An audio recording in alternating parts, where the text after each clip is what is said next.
오늘 말씀에 보면 이제 그 성전이 나오고 있습니다. 유대인들에게는 시간적인 순서로 성전을 3번 지었었습니다. 첫 번째 성전은 솔로몬이 지었었고, 그 다음에는 바벨론 포로에서 돌아와 총독이 되었던 스룹바벨의 지도 아래 새롭게 지었던 스룹바벨의 성전이 있었습니다. 네, 스룹바벨의 성전을 지었을 때는 함성소리와 울음소리가 교차하였었죠. 그 예전에 솔로몬 시대 때 지었던 그 찬란한 솔로몬 성전을 기억하는 사람들은 새로 지어진 성전이 너무나 초라해서 슬피 울었고, 하지만 솔로몬 성전을 보지 못했던 사람들은 하나님의 성전이 지어진 것에 통해서 큰 기쁨으로 환호를 하였습니다. 그리고 시간이 흘러서 에돔 사람이었던 헤롯이 이 팔레스틴 지역을 다스리는 그런 분봉 왕이 되면서 유대인들의 환심을 사기 위해서 지은 헤롯 성전이 있었습니다. 그러니까 예수님이 계셨을 때는 바로 이 헤롯 성전이 있었을 때였었습니다. 이 헤롯 대왕은 아기 예수님을 죽이려고 했었던 사람이며, 그리고 간악한 왕이었지만 그 교회적인 관점이 아니라 세계사적 관점으로 보면 매우 뛰어난 정치가였었으며 뛰어난 건축가였었습니다. 그래서 이 헤롯 대왕이 지었던 이 예루살렘 성전은 그 당시 시대의 최고의 인공 건축물이었습니다. 성전들과 그 성전의 부속 건물들을 포함한 성전이 오늘날 축구장 25개를 합친 그런 엄청난 크기였었습니다. 그리고 또한 이방이었던 헤롯 대왕이 유대인들의 환심을 사기 위해서 이 성전을 뭘로 지었냐면 황금과 대리석으로 지었습니다. 그리고 그 대리석이 얼마나 웅장했냐면 가로가 5m, 세로가 1m 되는 그런 큰 대리석으로 지었습니다. 그래서 이제 오늘 이 예수님이 성전 안에 계셨을 때 그 제자들 중에 한 사람이 예수님께 이야기하고 있는 거죠. 예수님 보십시오. 얼마나 웅장하고 아름다운 대리석들입니까? 이 얼마나 아름답고 웅장한 건물들입니까? 라고 하면서 감탄하면서 예수님께 이야기를 하였습니다. 그러자 예수님은 이 건물들이, 이 성전들이 다 무너지고 폐허가 될 것이라고 말씀을 하셨습니다. 그리고 나서 그날 시간이 지난 후에 이 예수님과 이 제자들은 예루살렘 성전 전체가 다 보이는 감람산에 올라가셨습니다.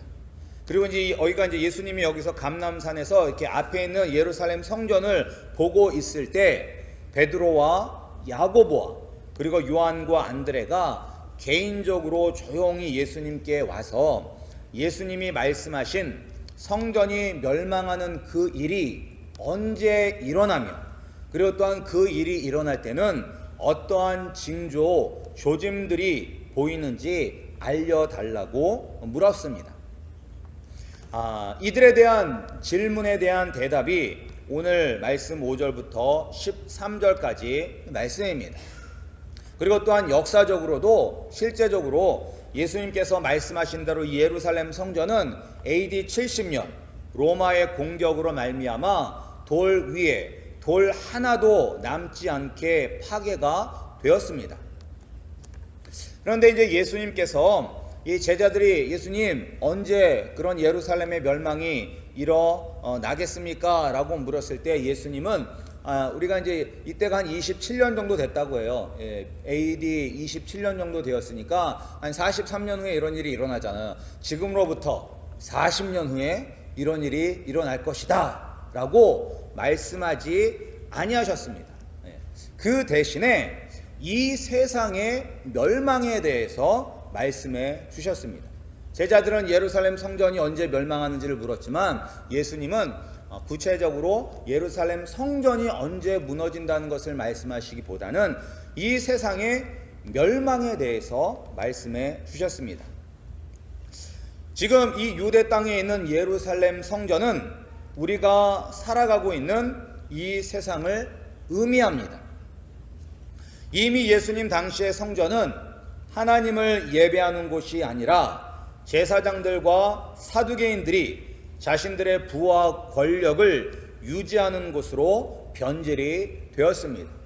그래서 예수님께서 예루살렘에 입성하셨을 때, 마지막 일주일 그때 예루살렘에 입성하셨을 때 가장 먼저 하신 것이 성전에 들어가셔서 성전을 정화하신 것이잖아요. 하나님께 기도하는 이 집을 강도의 그런 구렬로 만들었다라고 예수님께서 진노하시며 그 곳을 정결케 하셨습니다. 따라서 참 성전이신 예수님, 그러니까 예수님께서도 너희들의 성전을 허물면 내가 사흘 만에 다시 짓겠다라고 하셨을 때 그 성전은 예수님 자신을 가리키시는 것입니다. 이 땅에 눈에 보이는 건물이 아니라 예수님이 바로 참 성전이라는 것을 우리에게 말씀하여 주셨습니다. 그러니까 참 성전이신 예수님이 오셨기 때문에 이 땅에 존재하는, 그러니까 예루살렘에 존재하는 그 예루살렘 성전은 오히려 사단이 지배하는 이 세상을 의미하는 것입니다. 따라서 예루살렘의 멸망은 예수님께서 이 땅에 다시 오심으로 말미암아 지금은 공중권세 잡은 사단이 지배하는 이 세상이 끝날 것이라는 것을 말씀하고 있는 것입니다. 예수님이 다시 오실 때가 가까워질수록 이 땅에 재난들이 많다라고 말씀하셨습니다. 그리고 또한 우리에게 조심하라고, 주의하라라고 말씀하고 있습니다.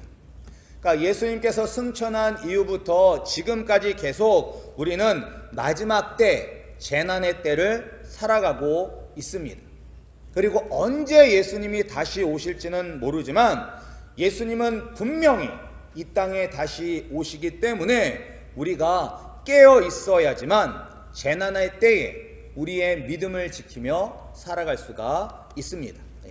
우리가 어떻게 하면 이 종말과 재난의 때를 준비하고 또한 우리를 향한 사단의 어떠한 공격들이 있는지, 또 어떻게 하면 그 공격을 우리가 이겨낼 수 있는지 오늘 말씀을 통하여 함께 은혜 받기를 소원합니다. 먼저 예수님께서 우리가 조심해야 될 것이 무엇이냐면 사람의 미혹을 받지 않도록 주의하라 라고 말씀하셨습니다. 우리 한번 말씀 한번 다시 읽어보겠습니다. 우리 5절 6절 말씀입니다. 13장 5절 6절 말씀 함께 읽겠습니다. 시작. 예수께서 이르시되 너희가 사람의 미혹을 받지 않도록 주의하라. 많은 사람이 내 이름으로 와서 이르되 내가 그라하여 많은 사람을 미혹하리라. 그러니까 자칭 예수라, 내가 바로 재림 예수라 하는 사람들이 많이 나타날 것이라고 말씀하셨습니다. 그리고 또한 성경에 보면 사도행전에 보면 이 예루살렘이 무너지기 전에, 그러니까 AD 70년 이전에 이미 자칭 예수라 하는 사람들이 나타나서 사람들을 현혹을 하였습니다. 근데 그때만 그런 일이 일어난 것이 아니라 오늘날에도 자칭 예수라 하면서 사람들을 현혹하는 사람들이 많이 있습니다. 한국도 기독교의 역사가 얼마 되지 않음에도 불구하고 수백 명이 넘는 자칭 예수가 있습니다. 그리고 또한 그 중에서도 성공한 자칭 메시아가 있다고 합니다. 성공했다는 것은 많은 사람들이 모인다는 거겠죠. 그런 자칭 성공한 재림주가 70명 이상이 있다고 합니다. 한국에. 그리고 이 이단들이 지금 한국 교회를 위협하고 있다고 합니다. 그리고 어떤 통계에 보면 한 달에 10,000명이 되는 기존 성도들이 이 이단 교회로 넘어가고 있다라고 이야기를 합니다. 그러니까 예수님이 너희들의 마지막 때에 이러한 자칭 예수라 하는 사람들이 많이 나타날 텐데 그것을 조심하라 라고 우리에게 말씀해 주고 있습니다. 또한 이런 이단뿐만 아니라 그리고 또한 세계 곳곳에서 난리와 전쟁, 지진, 기근 등의 소문들이 일어난다고 말씀하고 있습니다. 그래서 오늘날은 특별히 이제 세계가 하나가 되었기 때문에 정말로 인터넷을 통해서 전화기 하나만 있으면 세계 곳곳에서 일어나는 모든 일들을 우리가 알 수가 있습니다. 그래서 우리는 모르고 있는데 얼마 전에도 그런 일이 있었던 것 같아요. 우리는 모르고 있는데 갑자기 한국에서 전화가 오더니 지금 뉴스를 보니까 미국에서 어떤 일이 발생했는데 너희는 괜찮냐? 라는 그런 전화가 올 때도 있습니다. 그러니까 우리는 모르고 있는데 그런 걸 알아가지고 전화를 하시기도 해요. 이렇게 세상은 하나가 되어서 세상에 어떤 일이 일어나는지를 우리가 알 수가 있습니다. 그래서 이슬람 세력, 그 중동의 위기, 그리고 한반도를 포함한 이 동북아시아의 그런 정치적인 그런 여러 가지 변화들, 미사일 발사하고 그런 일들이 있죠. 그리고 또한 러시아는 크림 반도 그쪽을 지배하려고 야욕을 드러내기도 하고, 또한 이슬람 난민들에 의해서 유럽 사회가 힘들어지는 것, 그리고 아프리카에서 여러 반군들에 의해서 많은 사람들이 고통을 당하는 것 등등, 이 세상에 수많은 그런 난리에 대한 소식들이 일어나고 있으며 민족과 민족들, 나라와 나라의 반목들이 끊임없이 일어나고 있습니다. 그런 이야기를 들을 때마다 우리가 드는 생각이 뭐죠? 말세다, 말세. 그런 생각이 드는 거죠. 또한 많은 기상이변들이 일어나고 있습니다. 북극의 빙하가 녹고 있다라고 이야기를 하고, 남극엔 오존층이 뚫렸다라고 이야기하고, 미세먼지니 그런 여러 가지 지진이니 기근이니 이런 들을 때마다 곧 세상이 끝날 것 같은 그런 생각이 들기도 합니다. 그런데 성경은 이것이 종말의 때를 알리는 재난의 시작이라고 합니다. 시작. 끝이 아니라 시작이라고 이야기하고 있습니다. 따라서 우리는 이러한 일들로 인해서 두려워할 필요가 없습니다. 오히려 이 미혹의 영을 통해서 세상의 난리와 재난과 기근과 전쟁들을 통해서 우리의 마음을 두렵게 만드는 것이 바로 사단의 공격인 것입니다. 그리고 또한 두 번째, 예수님께서 우리에게 무엇을 조심하라고 말씀하셨냐면, 이런 마지막 때가 시작될 때, 그 재난이 시작될 때 우리는 믿음 때문에 핍박받는다라고 말씀하셨습니다. 그래서 스스로 조심하라 라고 9절에서 말씀하고 있습니다. 우리가 예수 믿는 것 때문에 우리가 종교적으로, 정치적으로, 그리고 가정 안에서도 핍박을 받을 것이라고 말씀하셨습니다. 그리고 그 말씀대로 사도들은 공회에 넘겨지기도 하였고, 매질을 당하기도 하였고, 그리고 권력자들의 앞에 서기도 하였습니다. 사도 바울은 예루살렘 총독 앞에 서기도 하였고, 마지막에는 로마 황제 앞에도 서게 되었습니다. 그리고 또한 가정 안에서도 불화와 갈등이 일어난다고 말씀을 하셨습니다. 그런데 이것도 끝이 아니라 재난의 시작의 징조라고 말씀을 하셨습니다. 그런데 또한 이러한 일들도 초대교회만 있었던 것이 아니라 오늘날에도 많은 분들이 믿는 것 때문에 핍박당하는 분들이 많이 있습니다. 믿는 것 때문에 이 미국에서도 그런 신앙을 지키기 위하여 동성연애자들에게 물건을 팔지 않았다가 가게가 문을 닫는 경우도 있고, 소송을 당하는 경우도 있고, 그리고 또한 아직도 이슬람 같은 경우는 개종함으로 말미암아 정말로 가족에게 죽임을 당하는 그러한 일들이 오늘날에도 일어나고 있습니다.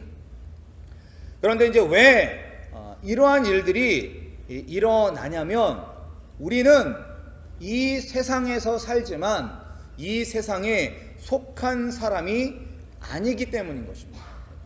우리는 이 세상에 속한 사람이 아니라 예수님에게 속한 사람입니다. 근데 세상은 하나님과 절대 함께 할 수가 없습니다.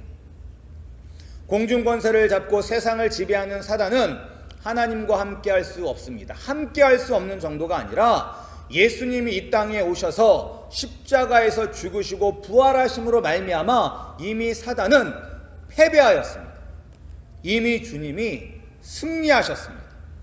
그러나 예수님이 다시 오시는 그날까지 사단이 이 세상을 지배하도록 허락을 하셨기 때문에 예수님이 오시는 그날까지 단 한 명의 성도라도 넘어뜨리려고, 그리고 아직 예수님을 믿지 않는 영혼들은 끝까지 자신과 함께 영원한 파멸의 구렁텅이 속으로 끌고 가려고 사단 마귀는 오늘도 우는 사자와 같이 다니면서 삼킬 자들을 찾고 있는 것입니다. 이러한 영적인 공격 속에서 우리가 끝까지 견딜 때 우리는 구원을 받는다 말씀하셨습니다. 미혹의 영에 넘어가서도 안 되는 것이고, 세상의 그런 소문들에 우리가 휩쓸려서 두려워해서도 안 되는 것이고, 또한 예수 믿는 것 때문에 이 세상의 핍박을 받는 것도 우리가 끝까지 견딜 때 우리가 구원을 받을 수 있다라고 말씀을 하셨습니다. 그렇다면 우리가 어떻게 우리를 미혹하는 영과 예수님을 믿는 것 때문에 받는 핍박과 그런 미움을 이겨낼 수가 있을까요? 두 가지로 이길 수가 있습니다. 그것은 말씀과 예수 그리스도입니다. 먼저 우리는 말씀으로 무장이 되어야 합니다. 말씀으로 무장이 되어야 해요. 말씀을 모르기 때문에 미혹의 영, 자칭 재림주라 하는 그러한 이단들에 넘어가는 것입니다. 우리가 말씀을 모르기 때문에 인터넷에 떠돌아다니는 그런 헛된 그런 영상을 보면서 두려워하기도 하고 떨기도 하는 것입니다. 예를 들어서 우리가 이제 성경에 대해서 사람들이 모르기 때문에 신천지에 넘어갑니다. 오늘날 대표적인 이단이 신천지인데, 이 신천지의 이단의 교리는 네 가지로 간략하게 요약할 수가 있습니다. 네 가지. 뭐냐면 첫 번째, 천국이 땅에 있어서 걸어서 갈 수 있다. 이것이 그들의 교리예요. 천국은 어디냐? 땅에 있어서 걸어갈 수가 있다. 그 땅은 어디냐? 경기도 과천입니다. 예. 왜냐하면 과천에 그 신천지 본부가 있거든요. 그래서 그 과천에 가면 천국에 갈 수가 있습니다. 그리고 또한 둘째, 신천지 교도들은 이 땅에서 영생한다. 이 땅에서 죽지 않고 사는 거예요. 그리고 셋째, 항상 이단들은 다 동일해요. 어떤 면에서 14만 4천을 강조한다는 거예요. 여기도 마찬가지죠. 14만 4천 명에 들어가기만 하면 영원한 부귀영화를 누릴 수 있다. 그리고 마지막 넷째는 교주 이만희를 보혜사, 재림주, 이 시대의 구원자라고 부른다. 그러니까 이 네 가지예요. 천국은 이 땅에 있고, 신천지를 믿는 사람들은 이 땅에서 영생하고, 그리고 14만 4천에 들어가면 이 땅에서 부귀영화를 누리고, 그리고 이만희가 재림 예수다. 이거거든요. 근데 우리가 성경을 조금만 알아도 이런 미혹의 영에 걸릴 수가 없습니다. 신천지 이단이 말하는 천국이 이 땅인가요? 이 땅이 천국인가요? 이 땅이 천국이라면 왜 성경은 우리는 이 땅에서 나그네와 같은 인생이라고 이야기를 하고, 이 땅에서 보물을 쌓지 않고 하늘의 보물을 쌓으라고 성경은 이야기를 하는 것일까요? 신천지는 이 땅에서 영생을 누리고 부귀영화를 누린다고 하는데, 근데 왜 예수님은 부자 청년에게 재물을 팔아서 가난한 사람들에게 나눠주고 나를 따르라고 말씀을 하셨을까요?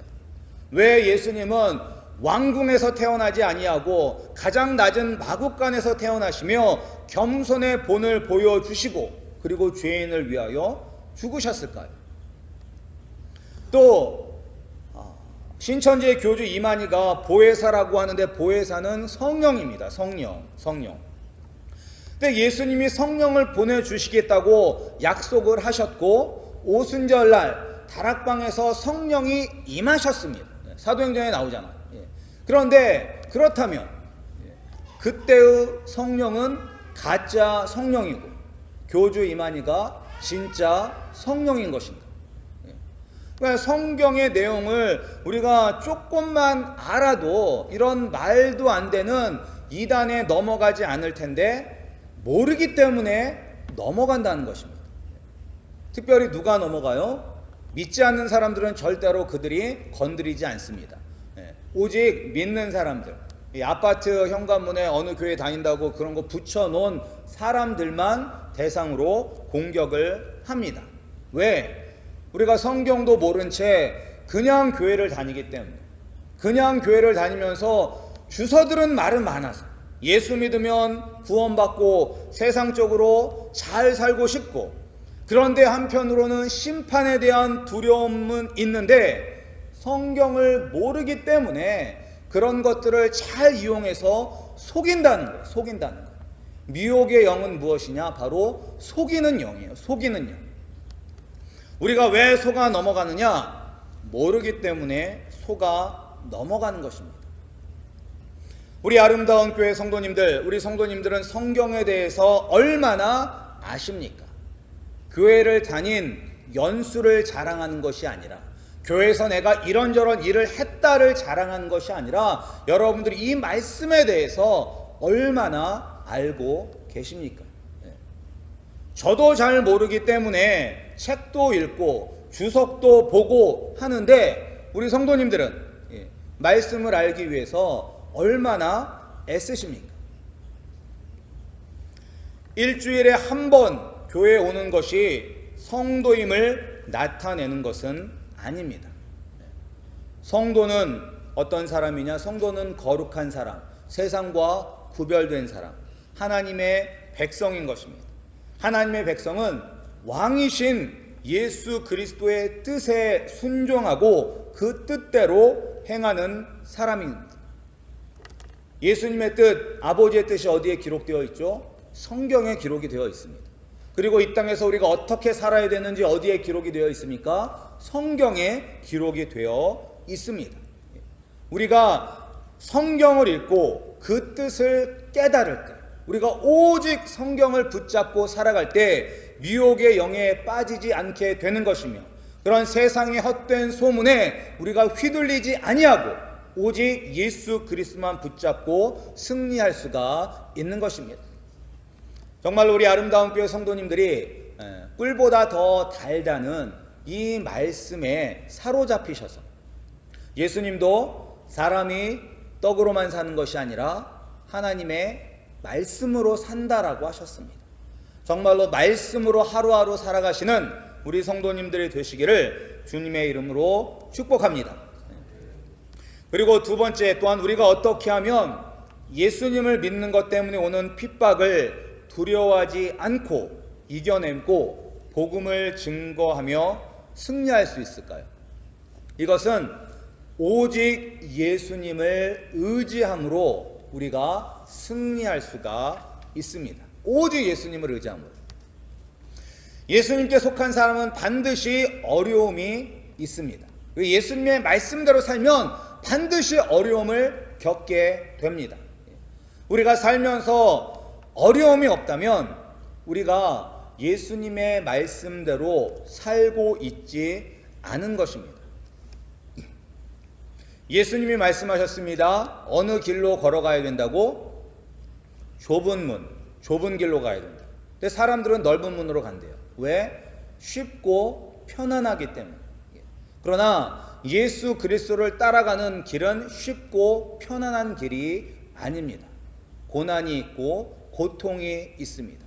우리가 예수님께 속했기 때문에 세상 사람들에게 핍박받고 멸시당할 수밖에 없는 그러한 사람들입니다.